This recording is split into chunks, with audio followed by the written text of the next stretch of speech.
Today, I'm speaking with the Chinese-American political commentator, journalist, and podcast host, Carl Zha. Now, for those of you who've never come across Carl before, he was born in China shortly after the death of Mao Zedong and personally experienced the rapid transformation from poverty to prosperity, and eventually moved to the United States, where he gained his citizenship, but also an education in electrical engineering. Eventually, however, he transitioned into media, where he spent much of his time challenging many of the Western narratives, the propaganda narratives about China. He's currently based in Bali, Indonesia, where he hosts the very popular geopolitical podcast, Silk and Steel. Carl, it's a pleasure to have you on the show today. Thank you, Ahmed. Thank you for inviting me. So, Carl, I wanted to speak to you and get your perspective on the 12-day Iran-Israel war. By this time now, it's been a month, so we have a pretty clear picture of how Israel was able to carry out their attacks, what Iran's weak points were, what their strong points were. Obviously, we know that Iran visited both Russia and China for a conference, and there was potential discussions about soliciting new equipment. So I wanted to hear from you and get your assessment. What did you make of the war, and what do you think Iran needs to do next in order to secure their position in the region? Well, first of all, Israel bite a little bit more than they could chew. I mean, Netanyahu has a vested interest in expanding aggression against country all throughout the region because, for one, he needed to stay out of jail.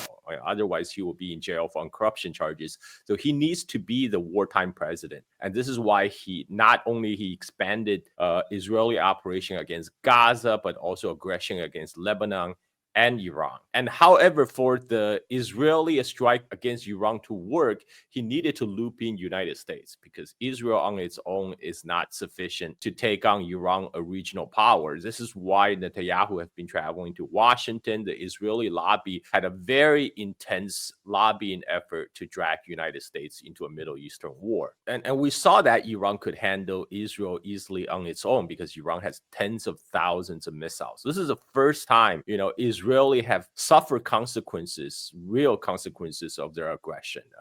They can no longer be the aggressor with impunity. Tel Aviv, we saw the missile that turned off the lights, switch off the lights in Haifa. We saw Tel Aviv getting bombarded with missiles, and Iran can just keep this going. This is why, despite Israel have probably the world's most advanced missile shield system, not just Israel, but also United States, the entire NATO, they park their missile shield system all around the region in order to intercept incoming Iranian missiles. Yet those Iranian missiles still find their targets. This is why Israel sued for peace, for ceasefire, because they know they couldn't continue at this pace. For one thing, their economy is nearly collapsing, not least because they were committing a genocide in Gaza, but also they cannot sustain a normal life under constant missile barrages. And a lot of the Israeli settlers, contrary to what they claim, they have places to go. Many of them have multiple passports, and many of them are getting the heck out. And you cannot maintain a settler colony without settlers. This is why they had to call a pause. And from Iran side, there was a popular Chinese internet meme.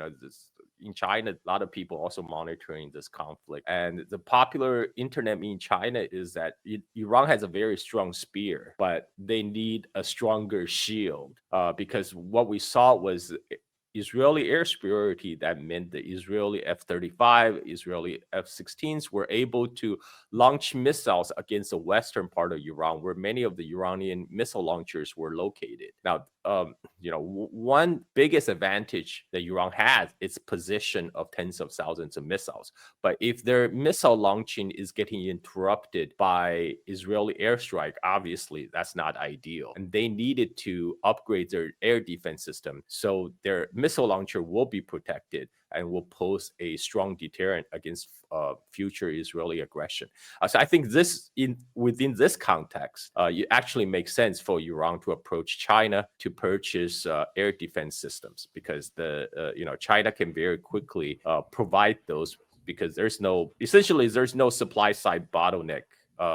Because according to Western media, China has an overcapacity issue. The Chinese factories can roll out these air defense missiles in no time flat. and they can very quickly help Iran bolster their air defense.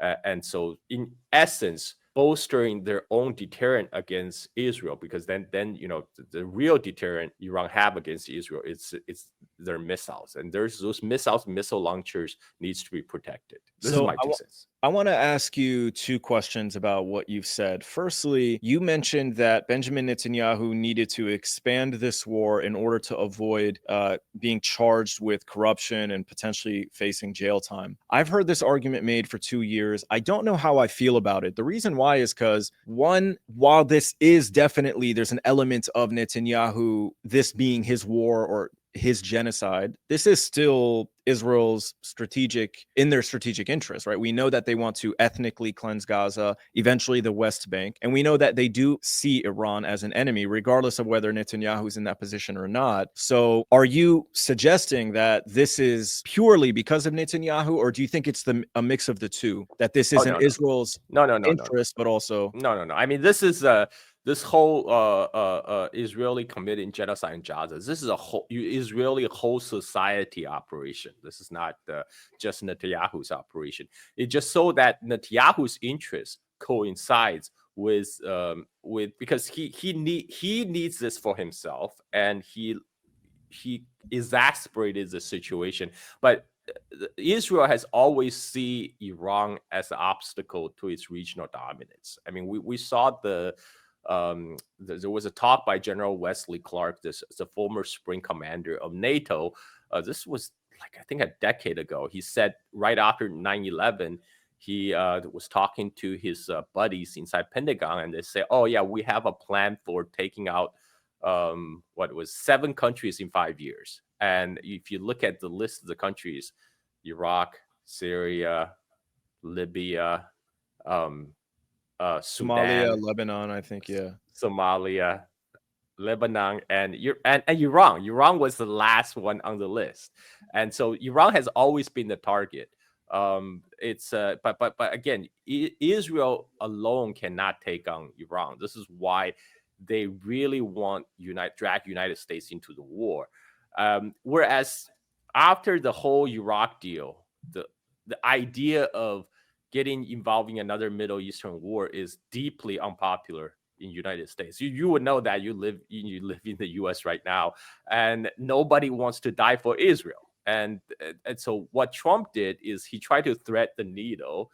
He said, "Okay, I'm gonna do my thing, stand by Israel." Well, I mean, I think Trump is. I think he would have gone for a easy Israeli victory if that was possible. This is why the Israeli strike on Iran nuclear facility, from the beginning, it wasn't just a purely Israeli strike. It was a joint U.S.-Israeli strike, because U.S. provided satellite intelligence and refueling capability, because Israel Air Force lacks the F-35 cannot make to Iran and back without refueling. And the Israeli Air Force lacks the refueling capability on their own. They needed United States to help them refuel in air. And we also saw during the Iranian retaliation, you have all these U.S. vassal states in the region, like Jordan, scrambling their air force and air defense, trying to intercept the Iranian missiles. So this is a joint U.S.-Israeli effort. But I think Trump would prefer to a easy, quick victory. When he saw that wasn't possible, he wasn't going to risk his presidency to launch a ground invasion of Iran, for example, because that's what would be needed for a regime change. What we saw is the area attack is not going to cause regime collapse in Iran, because Iranian people are very patriotic people. They actually rally around the flag. You saw Iranians from all walks of life have emerged and saying, "We need to defend ourselves. We need nukes." Right. So without a massive ground invasion, there's no way they can accomplish their true objective, which is regime change in Iran. But United States is not ready for that.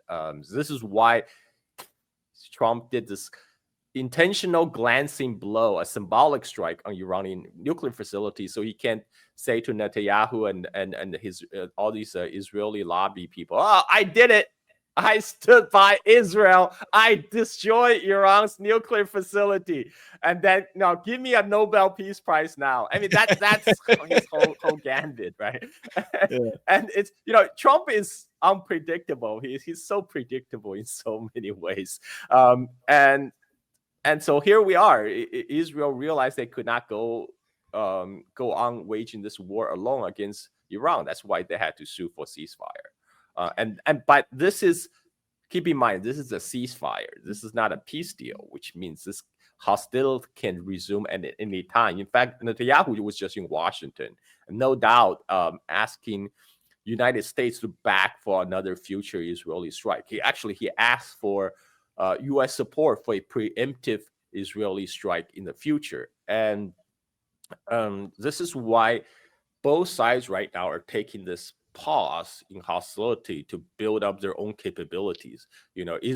For Israel side is trying to get resupply from United States, and for Iran, this is why we saw their approachment with China to get the air to get the air defense systems. What exactly could China provide that Iran was lacking? Because Iran has air defenses that they've been very proud of, but they fell short for a multitude of reasons. We know obviously there were internal espionage attacks, and then Israel had a combination of flying through northwestern territory to get to Azerbaijan, loop around, fire standoff missiles.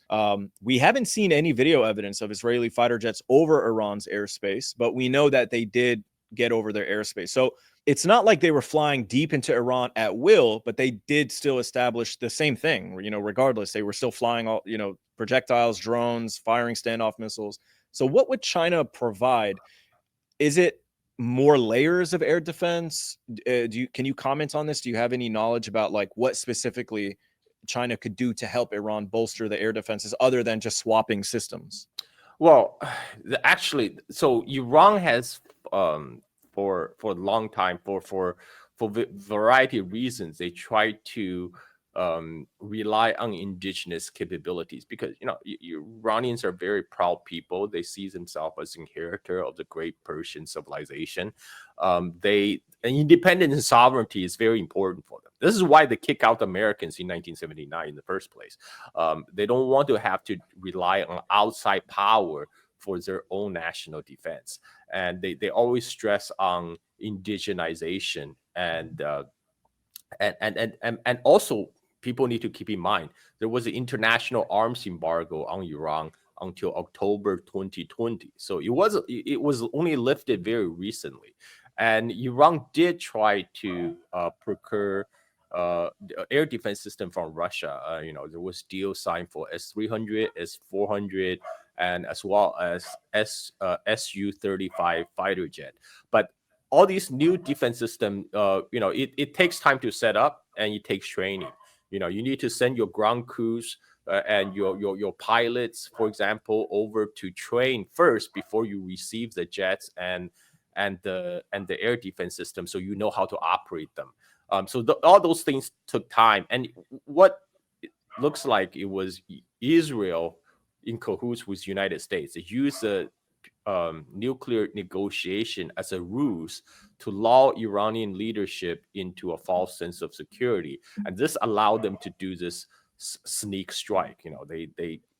Israeli admitted it themselves. They said, "Oh, we did to them like a Pearl Harbor and 9/11 in one." I'm like, okay, did you just compare yourself to Pearl Harbor and 9/11? And this comes straight.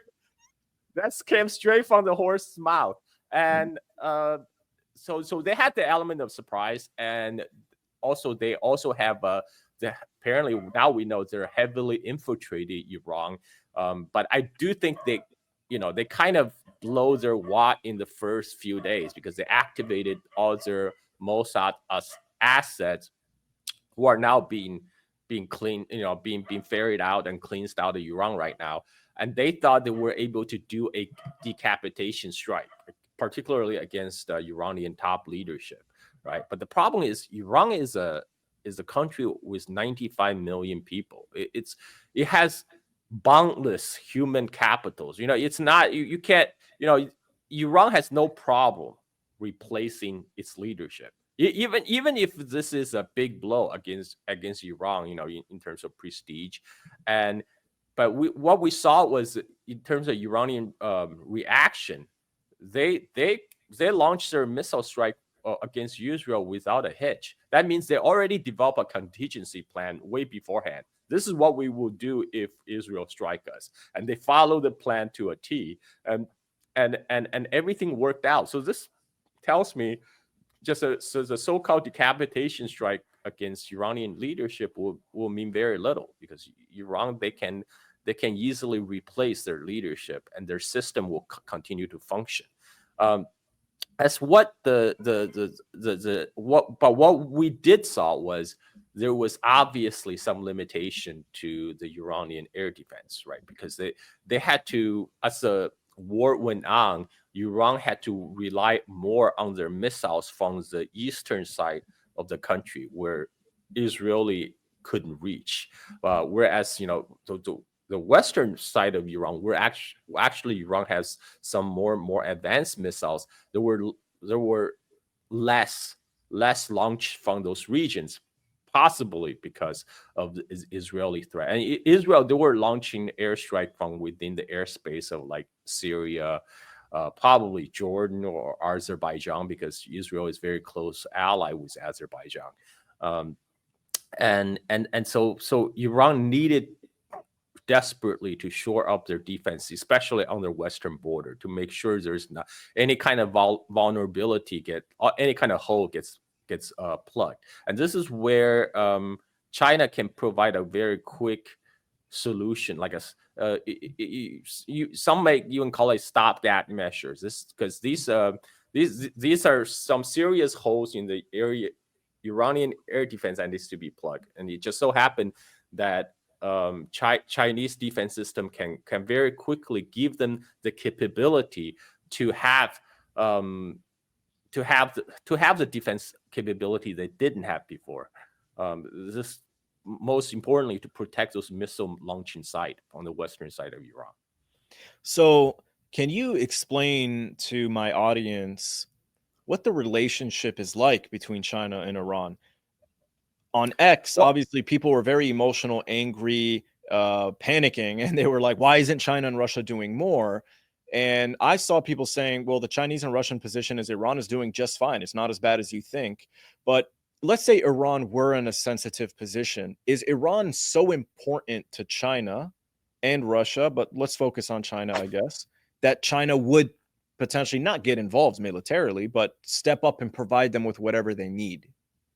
Well, first of all, I understand why people became very emotional, because Iran is one of the regional power that was actually seen being doing anything about Israel, right? Because they supported Hamas, they supported Hezbollah, they supported Ansar Allah in Yemen, and now they saw that this is what they get for their support. This is why they're being targeted by Israel. And but from you Iran on its own can handle Israel. Israel cannot cause an existential problem for Iran. Just the size problem, the capability. What would tip the balance really is we're talking about U.S. direct intervention if in case of a U.S. war against Iran, but that hasn't happened yet. So there's on one hand, Iran did not ask for help from Russia and China because they knew they could handle it, and if U.S. do get involved directly, that's a whole different equation, and I'm sure in that case, Russia and China would back up Iran, whatever they need, because neither China or Russia wants Iran to fail. This is right now, U.S. is essentially waging a three-front war. They have a proxy war against Russia in Ukraine. They through their own proxy in Israel, they're trying to destabilize the Middle East, and then they also try to contain China in the Western Pacific.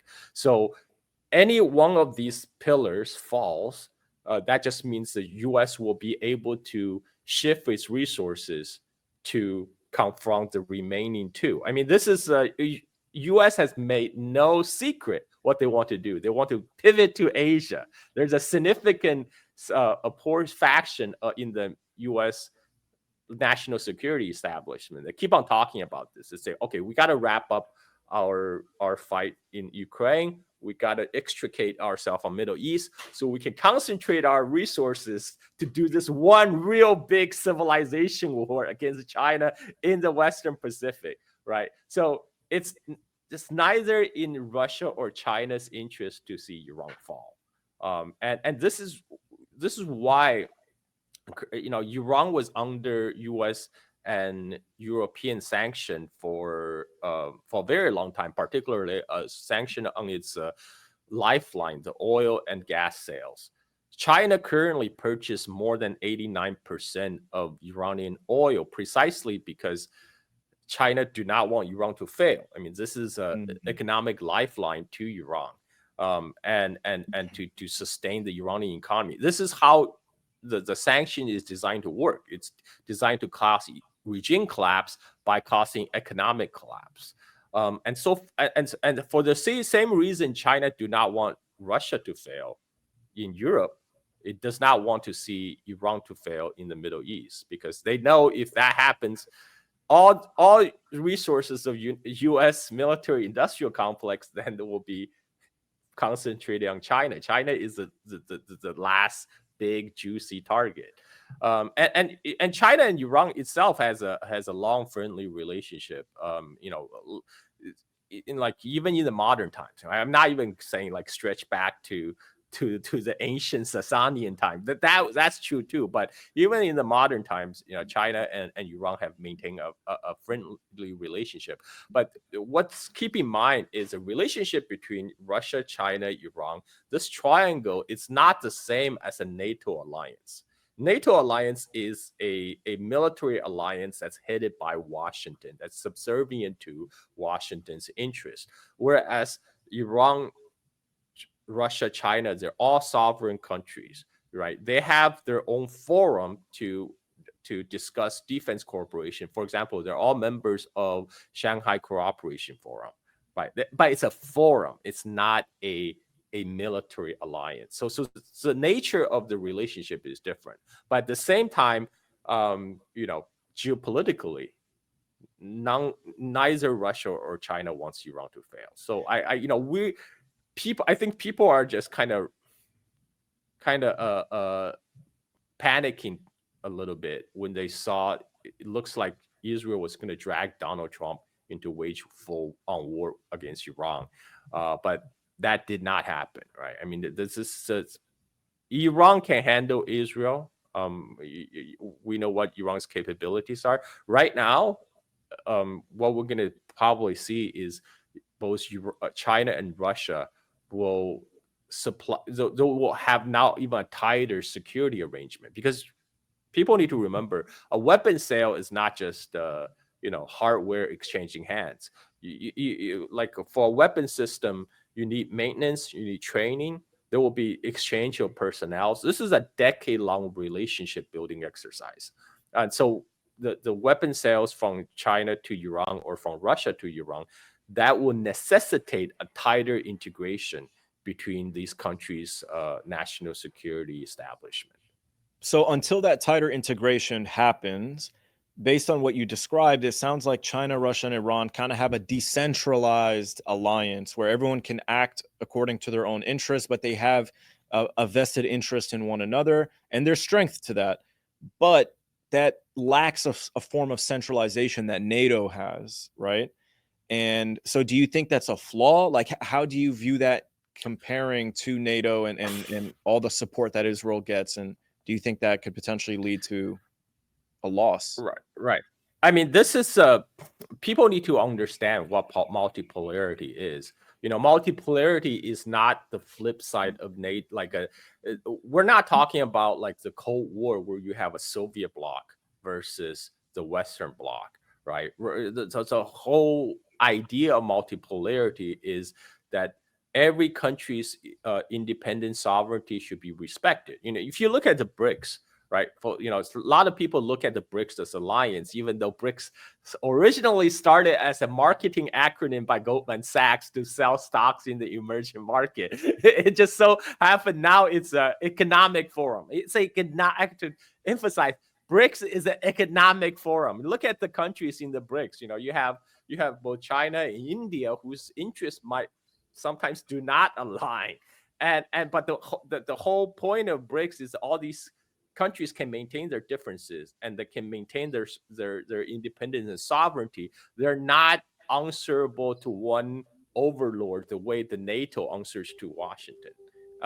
That is the world they're trying to build here. They're not trying to have a unipolar world where everybody must bend the knee to their master in Washington. They want to have a world where each country can pursue their own strategic interests. So there's a fundamental difference in the natures of BRICS and the NATO, and even the Shanghai Cooperation Forum and NATO. But given the recent development, we will see an even tighter integration and tighter cooperation between Russia, China, and Iran. And this is simply due to the pressure the NATO alliance is putting on them right now. Very interesting. So I want to there was a question specifically I wanted to ask.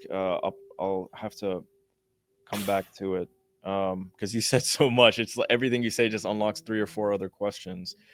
But okay. So you said that China imports they purchase 89% of Iran's oil exports. So Iran is 100% dependent on China. Where do the majority of these oil exports come from? Do they go through the Strait of Hormuz, through the Persian Gulf, or are they going overland on this new railroad that has been advanced? Where is this oil coming from? And the reason why I'm asking is because one very powerful deterrent Iran has is threatening the closure of the Strait of Hormuz. But if that's going to hurt the country that they export 89% of their oil to, then that kind of removes that ability to enact that deterrent. Am I understanding that correctly? What exactly do we need to understand about this? Well, okay, so people have to understand the water transport beats land transport just in terms of the cost, because the rail is great, but it cannot compare in terms of cost of ocean transport. So majority of the oil export from Iran still goes through the Strait of Hormuz. They still go through Strait of Malacca up South China Sea to China. This is why United States Navy keep on talking about choking points when they talk about containing China. They keep on talking about how the Strait of Malacca is a potential choking point. If a war breaks out, they can choke off energy supply to China. And this is also China's Belt and Road Initiative project. One of the goals is to build many connection points, so there's not one choking point. This is why China is building a port in Pakistan, the Gwadar port, which just sits right near the mouth of Persian Gulf. And the idea is in the future they might build a pipeline that connects Gwadar all the way to Western China, so the ship don't have to travel to Strait of Malacca and up South China Sea. And that including the rail link, they just recently updated the rail link to Iran. Now, currently, most of the oil is still carried by tankers. In fact, these are carried by the so-called shadow fleet, which is because they don't want to get sanctioned by U.S. People need to understand the U.S. EU sanction is essentially amount to a global sanction, because how U.S. sanction works is they will, if you have any kind of financial dealing in the United States, or you have any kind of financial dealing using U.S. dollars, that means the U.S. government is going to sanction you. And this is what Trump meant when he put secondary sanction on Iran and Venezuela. That means any company that does business with Iran or purchase Iranian oil will be liable to U.S. sanction. And so these shadow fleet that will carry the Iranian oil to Southeast Asia and a lot of them get unloaded, swap tankers, they get relabeled as Indonesian or Malaysian oil, and then they get shipped over to these private oil refineries in China, in mostly located in Shandong province. Now, these private independent oil refiners, they're called teacup refineries. They're willing to take the risk of getting U.S. sanction because they're small operations. All their market is China. They sell to Chinese customers. They don't have overseas exposures, so they deal in Chinese yuan only. They don't have US. They don't have to deal with foreign currency exchange. They don't have to use US dollar. So even if they get U.S. sanctioned by U.S. government, they won't be impacted as much. Whereas they were getting these Iranian oil at the 15% discount, and that's enough margin for them to risk the sanctions. And so this is what's happening, and I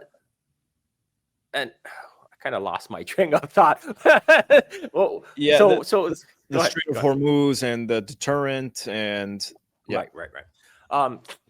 So, but China still right now there is majority of these shipping still goes through Strait of Hormuz, obviously, and goes through Strait of Malacca, and those are the choking points that U.S. Navy constantly talking about. So I think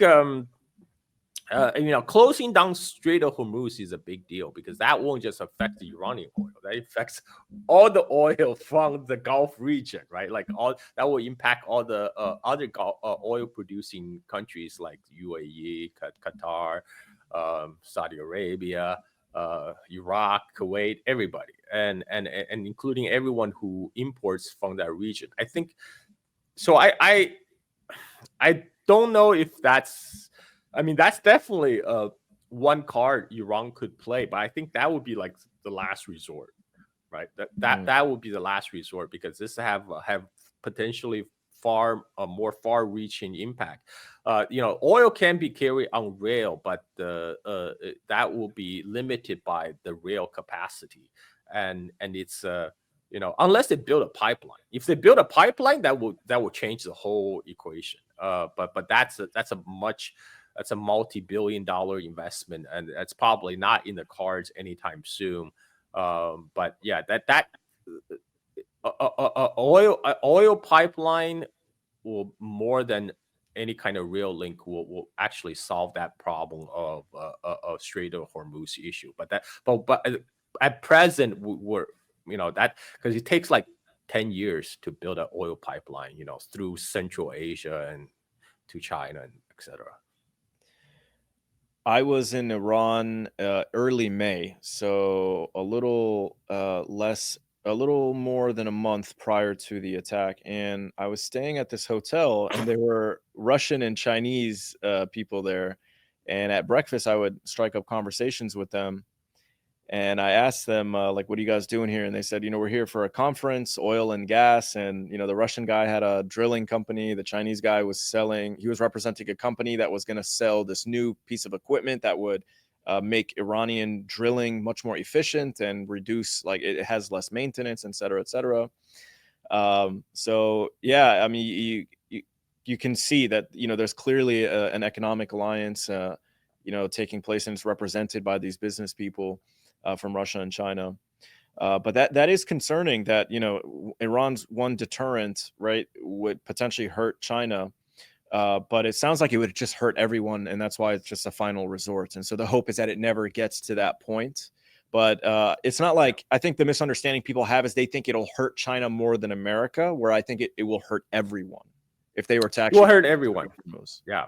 Because what happened is oil is a fungible commodity, right? Like if the oil gets cut off from that region, people will have to purchase oil from elsewhere. It will just raise up the price of oil for everybody.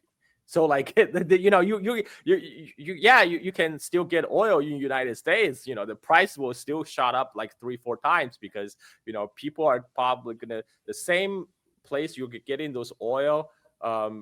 Somebody will try to export it to elsewhere to China or Europe for higher price. Like all the Canadian oil probably going to go to China. If they get a better deal over there. So shutting down the Strait Hormuz will raise the price of oil for everybody in the world, essentially. So you mentioned that there's this very interesting chain of like unofficial, like they're just trying to get around the sanctions. So you mentioned tankers swapping hands, moving, the oil from this ship to that ship. Eventually, it's like acquired by Indonesia or Malaysia, and then eventually these private refineries in China.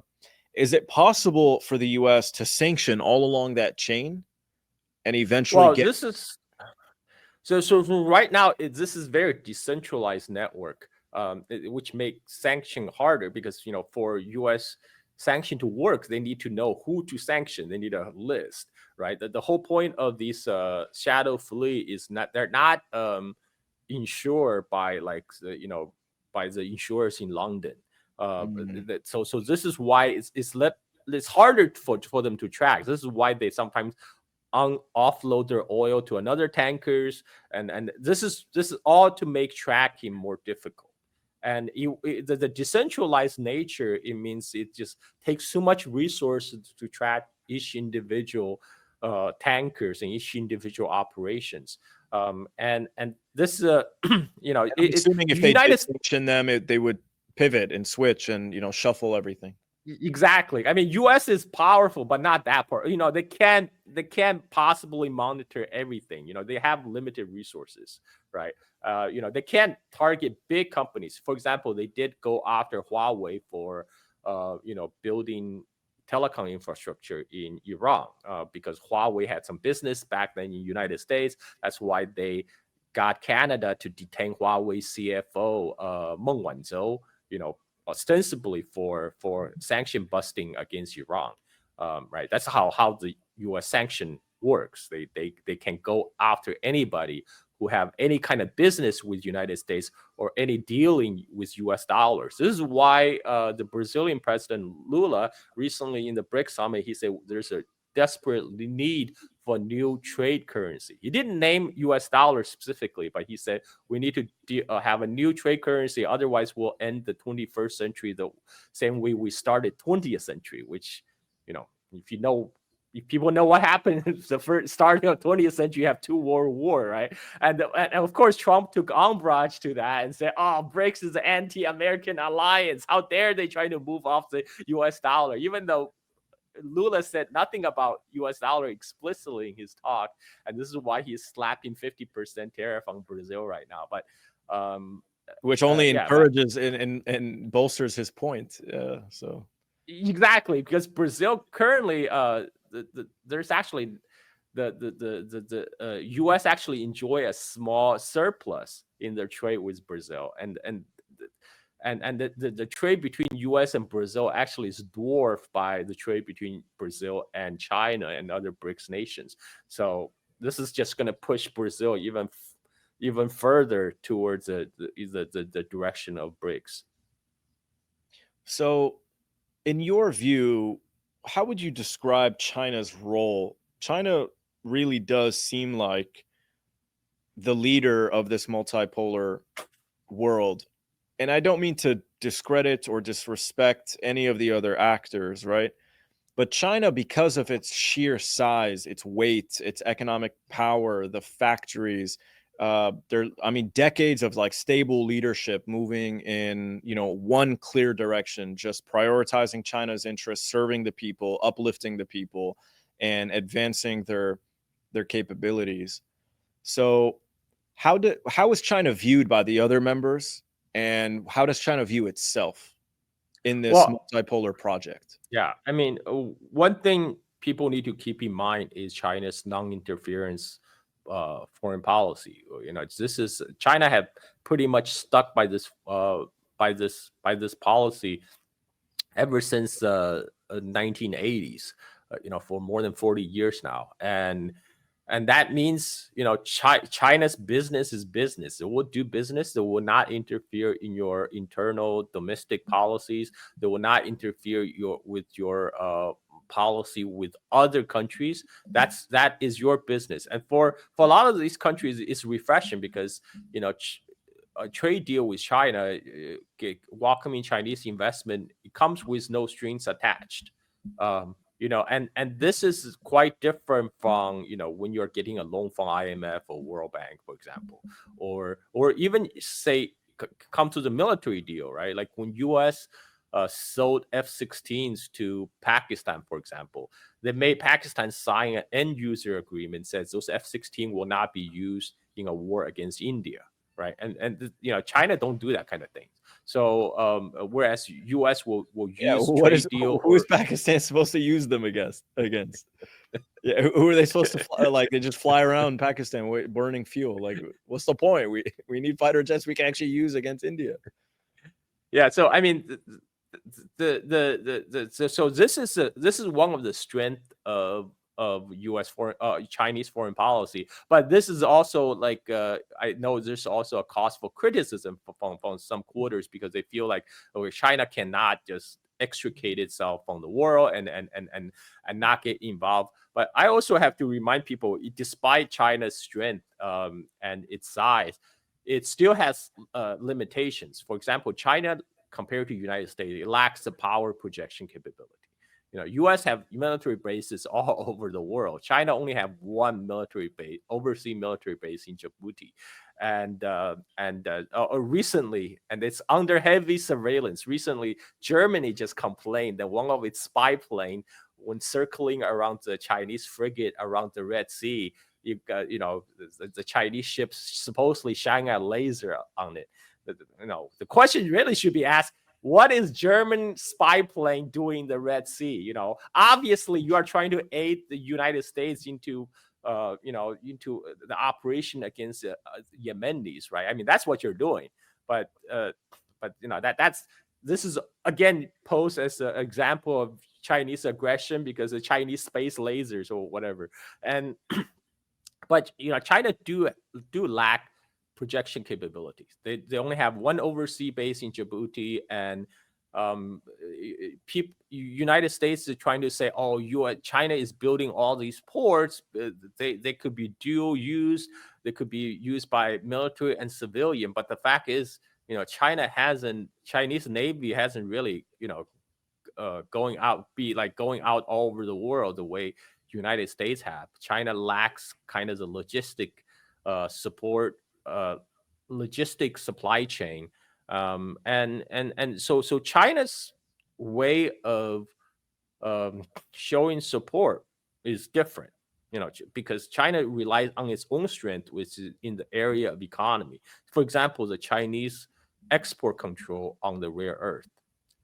This is people are only starting to realize how important those rare earths are, and because they goes into everything. They goes into cars, they goes into jet engines, they goes into missiles.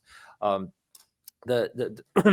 example, the reason you need rare earth magnet is because in the car motors, they generate a lot of heat, and the heat demagnetize the magnets. And those rare earth material, they have the property is that they can create heat resistant magnets.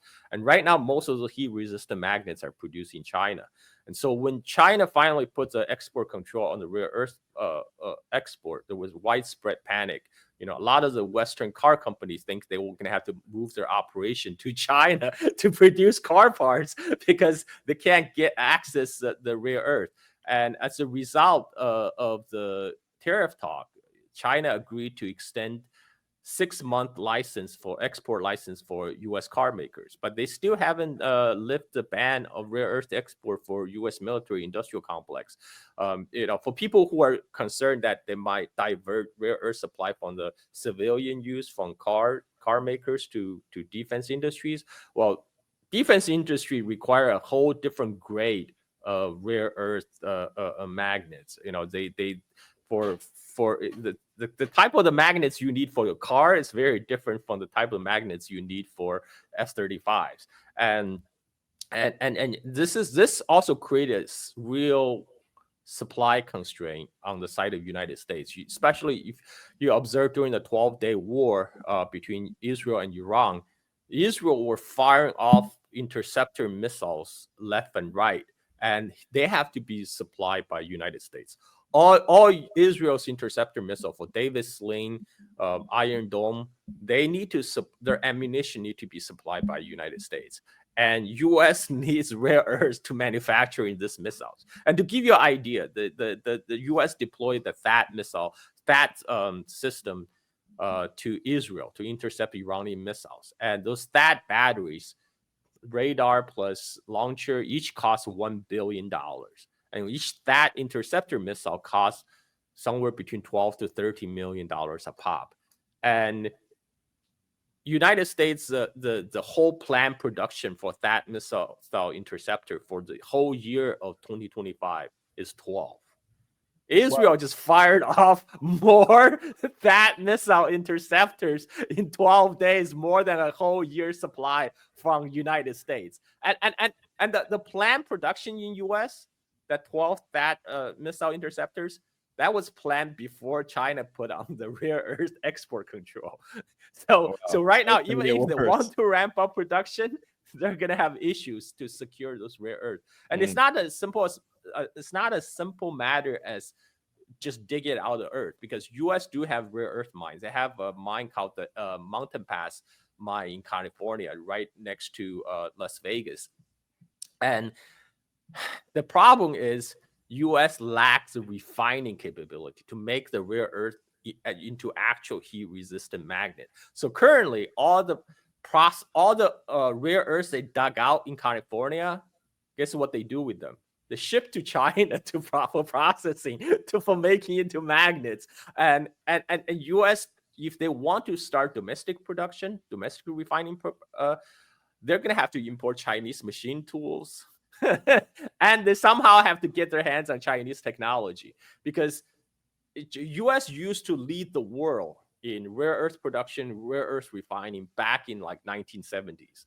And then in 1980s, they thought, okay, this industry are too polluting, and the Wall Street did their calculation. It's low margin stuff. We don't need this stuff. So they try to offsource this to China, literally offsourcing their pollution. And China at that time was very poor, so they're willing to do the dirty job of mining rare earth. But China tried to climb the technology tree, so immediately they try to start their own refining capabilities. And at that time, US was perfectly okay with that. But people have to remember that was 40 years ago. Those rare earth refining technology have gone through 2 generations of evolution. Currently, most of the IP associated with rare earth refining is all Chinese. So US, they will not be able to have a end-to-end supply chain of rare earth inside United States for at least 10 years. First you need to open up a mine, get a new mine up and running, takes about 3 to 4 years under most optimum conditions. And then you need to build the refining capabilities. Assuming they can poach some Chinese engineers and smuggle in some Chinese machine tool, give them at least another six years. And you will take minimum of 10 years to get that set up. And in the meantime, you don't have rare earth. Your supply is running out. What are you going to do? If you could just tell us briefly where my audience can find you. You have the Silk and Steel podcast, correct? How often do you stream? Do you do it daily? Well, I'm a prolific shit poster on Twitter, so if you can follow me there, but don't take my posts too seriously. Unless it's true, then do take it seriously. I do have my own YouTube channel. It's under my name, Carl Za. Right now I almost do daily uploads of videos because I'm trying to grow my audience. So follow me there. And I also run a Silk and Steel podcast on my Patreon page. This is where I focus everything on China, but also on history, because that's my real passion. I'm doing a chronological retelling of Chinese history from prehistory.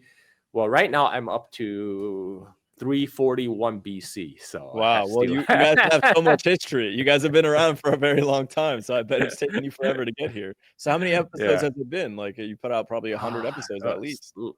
Like 350 episodes or something like that. Yeah.